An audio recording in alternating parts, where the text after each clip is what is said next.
समंदर पार पाकिस्तानियों को सोने और जवाहरात में भी तोला जाए तो कम है। पाकिस्तान की मुआशी और सियासी आवाज़ बनने पर आपको सैल्यूट करता हूँ। ओवरसीज़ पाकिस्तानियों ने $38.5 अरब पाकिस्तान भेजे। वज़ीर-ए-आज़म शहबाज शरीफ का लंदन में मुनक़िदा ओवरसीज़ कन्वेंशन से खिताब कहा कि भारत के साथ बराबरी की बुनियाद पर मुज़ाकरात चाहते हैं। पाकिस्तान और भारत के दरमियान 4 जंगों में अरबों डॉलर खर्च हुए। मसला कश्मीर के बगैर भारत से कोई बात नहीं हो सकती। हम खित्ते में हमसाए हैं, कश्मीर और दूसरे मसाइल हल करना चाहते हैं। अगर कोई समझता है कि कश्मीर के बगैर ताल्लुकात इस्तवार हो सकते हैं तो वो अहमकों की जन्नत में है। कश्मीरियों का खून रहेगा, नहीं जाने देंगे। मसला कश्मीर हल होने तक अमन कायम नहीं हो सकता। गजा में जुल्म और सितम किया जा रहा है। 64,000 फ़लस्तीनी शहीद कर दिए गए हैं। समंदर पार पाकिस्तानियों को सोने और जवाहरात में भी तोला जाए तो कम है, शहबाज शरीफ की जानिब से कहा गया। करना चाहते हैं और ये मसाइल कश्मीर के और दूसरे मसाइल हल करना चाहते हैं, क्योंकि हम चाहे न चाहें उस खत्ते में हम हमसाए हैं। क़यामत तक अब ये हमारे ऊपर है कि हमने अमन से रहना है या एक झगड़ालू हमसाइन की तरह रहना है। मैं समझता हूँ कि हमारी ये दिली ख्वाहिश है कि हम इज्जत और वक़ार के साथ वहाँ पर रहें और ये जो वसाइल जो हमने 4 जंगों में, जो चौथी जंग अभी हमने लड़ी और जीती, 4 जंगों में दोनों तरफ से अरबों डॉलर खर्च हुए। ये अरबों डॉलर पाकिस्तान की तरक्की और खुशहाली के लिए खर्च होने चाहिए। कश्मीर का मसला हल होना एक बुनियादी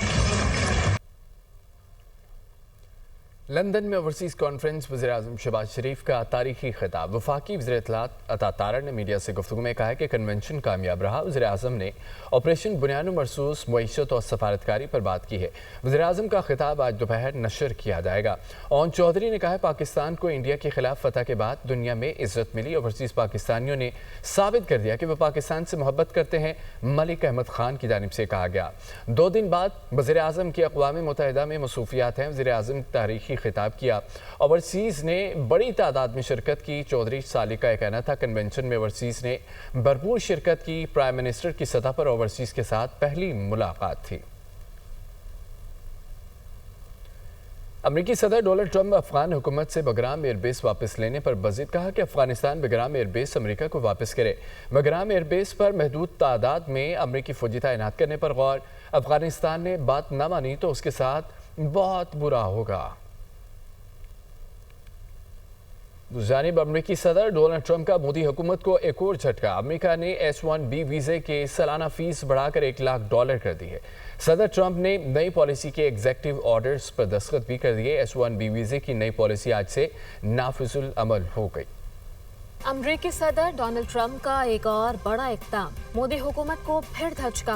अमरीका ने H-1B वीजा की सालाना फीस में जबरदस्त इजाफा करते हुए $1 लाख मुकर्रर कर दी। सदर ट्रंप ने नई पॉलिसी के एग्जीक्यूटिव ऑर्डर पर दस्तखत कर दिए, जिसका इत्तलाक 21 सितंबर 2025 से होगा। भारतीय अपोजिशन लीडर राहुल गांधी ने इस इक़दाम पर मोदी हुकूमत को शदीद तनकीद का निशाना बनाया। उन्होंने कहा कि मोदी कमजोर वज़ीर आज़म हैं और अमरीकी वीजा फीस में इजाफे के हवाले से उनकी कारकर्दगी मायूस कुन है। राहुल गांधी ने 2017 में भी इसी मसले पर मोदी हुकूमत को कड़ी तनकीद का निशाना बनाया था। गैर मुल्की मीडिया रिपोर्ट्स के मुताबिक H-1B वीजा रखने वाले अफराद में 71% भारतीय शहरी हैं। फीस में इजाफे का सबसे ज्यादा असर भारतीय तलबा और टेक वर्कर्स पर पड़ेगा। 40 से 50 लाख रुपए का कर्ज लेकर अमेरिका जाने वाले लाखों भारतीय तलबा शदीद परेशान हैं। अमेरिका में तालीम हासिल करके या मुलाजमत के बावजूद भारत वापस आकर गरीब और मकरूज बन जाएंगे। फितनल हिंदुस्तान के दहशतगर्द गुल रहमान उर्फ साद मुरीद अफगानिस्तान में पुरस्कार तौर पर हलाक हो गया। हलाक होने वाला दहशतगर्द जाफर एक्सप्रेस हमले का मास्टरमाइंड और दहशतगर्दी की मुतादिद वारदातों में मुलविस था। इस रिपोर्ट में देखिए। पाकिस्तान में दहशतगर्दी के कई वाक़यात में मुलविस दहशतगर्द अफगानिस्तान में अंजाम को पहुँच गया। गुल रहमान उर्फ मुरीद उस्ताद फितनतुल हिंदुस्तान मजीद ब्रिगेड का ट्रेनर और ऑपरेशन कमांडर था। भारतीय मीडिया और सोशल मीडिया के मुताबिक फितनतुल हिंदुस्तान का दहशतगर्द गुल रहमान अफगानिस्तान के सूबे हलमंद में 17 सितंबर 2025 को हलाक हुआ। फितनतुल हिंदुस्तान का کارندہ سیکیورٹی فورسز اور چینی شہریوں پر حملوں میں ملوث تھا۔ کراچی میں چینی قونصلیٹ اور گوادر میں پی سی ہوٹل میں بھی دہشت گردانہ کارروائیاں کیں۔ خزدار میں سکول بس دھماکہ، کراچی میں کنفیوشس انسٹیٹیوٹ خودکش دھماکہ، پاکستان سٹاک ایکسچینج حملہ اور کوئٹہ ریلوے اسٹیشن پر دہشت گردی میں بھی ملوث رہا۔ فتنۃ الہندوستان کے دہشت گرد کی افغانستان میں ہلاکت اس بات کا ثبوت ہے کہ افغان سرزمین پاکستان میں دہشت گردی کے لیے استعمال ہو رہی ہے۔ وفاقی وزیر دفاع خواجہ آصف یہ کہتے ہیں کہ میری خواہش ہے کہ مسلم دنیا کا بھی نیٹو طرز کا اتحاد ہو۔ سعودی عرب کے ساتھ معاہدے میں مزید ممالک بھی شامل ہونا چاہیں تو ہو سکتے ہیں۔ مسلمان جب تک اکٹھے نہیں ہوں گے تب تک استحصال ہوتا رہے گا۔ غزہ و کشمیر میں جو ہو رہا ہے اس کے بعد اتحاد وقت کی ضرورت ہے۔ موجودہ سول ملٹری تعاون کی اس سے پہلے کوئی مثال نہیں ملتی۔ ترقی، دفاع، خوشحالی کے لیے جب ایک پیج پر ہوں تو انٹرنیشنل فورم پر بھی عزت ملتی ہے۔ پاکستان کے سعودی عرب کے ساتھ برادرانہ تعلقات ہیں۔ ہر پاکستانی حرمین شریفین کے تحفظ کے لیے اپنی جان قربان کرنے کے لیے تیار ہے۔ دیکھیے، اس میں بالکل بڑے قوی امکانات ہیں کہ یہ ایکسپینڈ ہو۔ میری ایک ذاتی خواہش بھی ہے اور کمنٹ بھی ہے کہ جو ایک براڈر شکل یہ اختیار کرے جس طرح نیٹو ہے۔ میں سمجھتا ہوں کہ وقت کی ضرورت بھی ہے امت مسلمہ کو اپنی سروائیول کے لیے۔ جو غزہ میں جو کچھ ہو رہا ہے، جو فلسطین میں جو کچھ ہو رہا ہے، اگر مسلمانوں میں اتحاد ہوتا تو یہ قطعی طور پہ پاسبل نہیں تھا۔ پاکستان کا جو بین الاقوامی ایک سٹیٹس جو ہے وہ انہانس ہوا۔ مسلم دنیا جو ہے فخر کرتی ہے پاکستان کی افواج پہ۔ جو پاکستان میں اس وقت جو ہے ہماری عزت آبرو میں بھی اضافہ ہو رہا ہے اور معاشی طور پہ بھی ہم اللہ کے فضل سے جو ہے وہ آزاد آہستہ آہستہ جو زنجیریں جو ہیں جو ہمارے ارد گرد جکڑی۔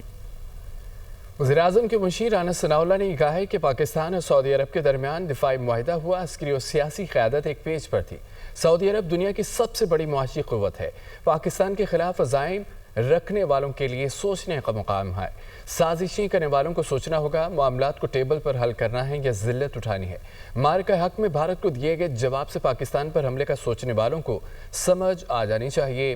آج ہم اس مقام پر ہیں، اپنی قسمت خود لکھ سکتے ہیں۔ ہم فیصلہ کر سکتے ہیں کہ ہمیں کیا حاصل کرنا ہے۔ سعودی عربیہ نے پاکستان کے ساتھ معاہدہ کیا کہ ایک معاشی قوت ہے اور ایک جو ہے وہ عسکری قوت ہے، جو اب جارحیت کے عزائم پاکستان کے خلاف رکھتے ہیں۔